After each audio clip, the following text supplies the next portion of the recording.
বন্ধুরা, এখানে যে মেয়েটিকে দেখতেছো সেই মেয়েটি অনেক টাকার মালিক। তখন পিছন থেকে সেই ছেলেটি টাকাটি নেওয়ার জন্য অনেক ধরনের অভিনয় করতে লাগলো। হেই বেবি, তোমাকে তো অনেক সুন্দর লাগতেছে, তোমাকে একটা কিস দেই আমি। তখন এই মেয়েটি টাস করে একটি চর মারলো, বললো শয়তান, এখন কি কিস করার সময়? সরো এখান থেকে।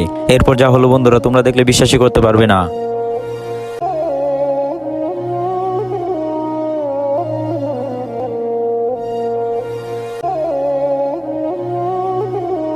তারপর মেয়েটির পিছনে যে টাকাগুলো বেঁচে গেল সেই টাকাগুলো ছেলেটি নিয়ে নিল এবং মনে মনে বলতে লাগলো, হায় রে বোকামি, আমার চালাকি বুঝতে পারলো না।